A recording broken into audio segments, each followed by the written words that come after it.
Joining us right now, first-year TFC player and a guy that is absolutely glued to his TV yesterday and looking forward to Sunday, Marco Reda. Marco, welcome, my friend. Thanks, Anthony. How are you? Very good. Pleasure's all mine to have you on. Marco, let's talk about it. Physical match right off the bat. New York City FC, we're really getting into the face of TFC and Giovinco more specifically. And as I said, I tweeted this out at halftime. I thought that both teams, both trainers better have enough ice because at the end of that game, boy, those bruises were going to be on a lot of players. Talk about the game plan of Coach Vieira in New York City FC to come in there. No Lampard, no Pirlo, no McNamara, and a starting goalie that has only played 2 games all career this year. Talk about it. Mm-hmm. Yeah, I mean, it was pretty clear from the get-go that they were going to play physical, try to play as tight as possible. They put a bunch of runners, I guess, and tacklers in the midfield. They were going to try to close gaps as quickly as possible. But really, I think they wanted to take away Giovinco as an option, as an attacking threat. And part of that was limiting his space and fouling him quite a bit, being very, very physical with him. I think they did that in the past, and when they've come here in Toronto, they've done that in the past, and it's worked. I think the secret's out on Toronto. If you do well to try to contain Giovinco, you've got a better chance of beating TFC. So that's what they did. Lucky for us that TFC scored 2 late goals to really give themselves a great advantage in this tie. Marco, let's talk about a guy that came late in the season, a real good acquisition, a guy that has really opened up a lot of eyes. Offensively, he's really helped out TFC. Defensively, he's been sound. Armando Cooper, what have you liked about his game? Yeah, he's technically very sound. He's sort of replaced, I guess, Marky Delgado in the lineup. He seems to keep possession, I think, for the team a little bit better than Delgado. He seems to be the player that you can give the ball in tight situations, and he'll be able to get away from pressure and keep the ball for the team, which, in the playoffs is a huge asset to have. He's also brought some sort of Central American sort of savviness, getting fouls deep in the opponent's half, which again, in the playoffs, matters. You're slowing the game down, you can keep the game at your tempo, and from those fouls, you can create opportunities for yourself. Let's talk about that second leg now, Marco. Going into Yankee Stadium, 6:30 Sunday night, the New York City FC on their mind as soon as that whistle blows is to try and get an early goal and then chip away, and get that second, and then we're all even, Steven, and extra time will be upon them. Your mentality as a former player, Marco, you know that you're up 2-0 and you got to go into the other city's barn and you know that they need to score. Are you going with a mindset of, hey, we're here to win too, why not go toe-to-toe? Or are you going to play a real sound defensive game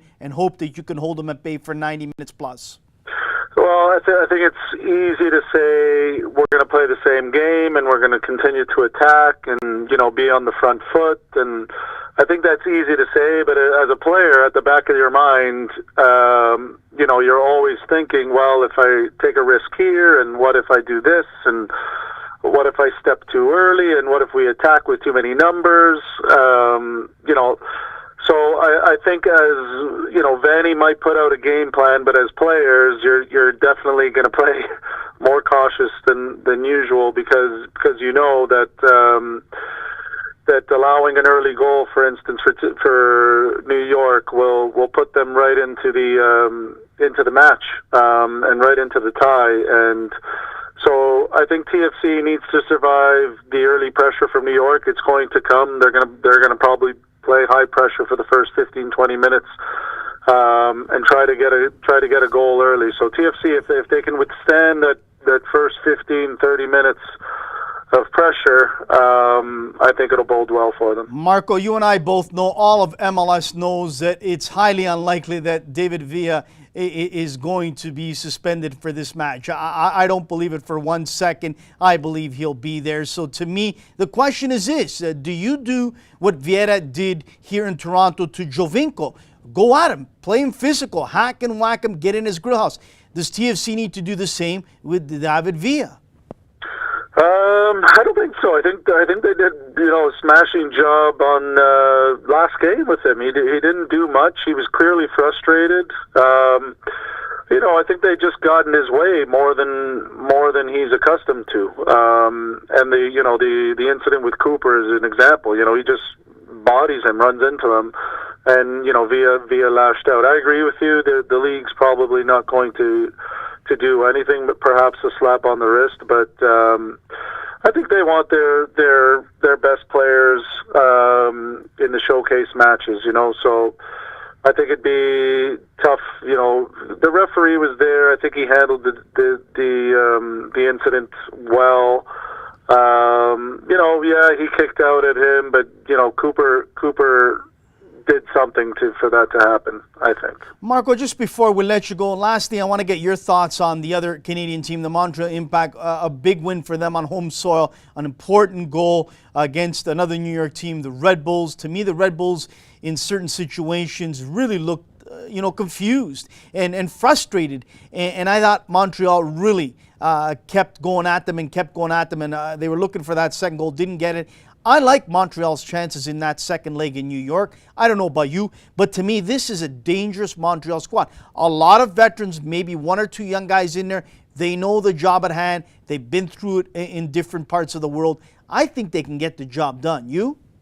Agreed. I think this is the second year in a row where Montreal's sort of been overlooked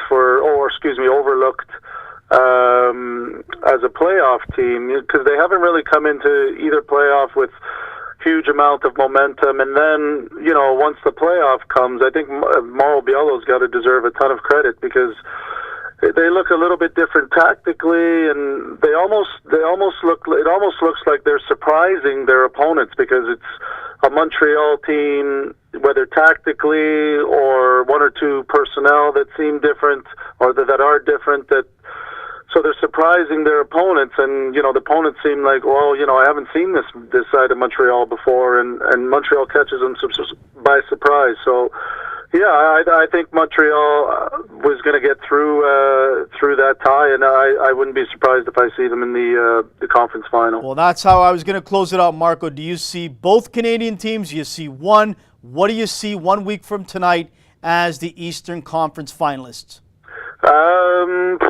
That's a good. I think Montreal will pull through. I think TFC's got a good advantage. I think I'd say if it's 0-0 at the 30-minute mark in the TFC game, they're going through as well. Yeah, that to me is the key. I'm glad you said 30 minutes. I was going to say actually till halftime, but I could live with 30 minutes, and I don't see them really this time around losing that grip on that 2-goal advantage they have. Marco, great of you to join us. Thank you so much again. We really appreciate the time you made, my friend. My pleasure, Anthony.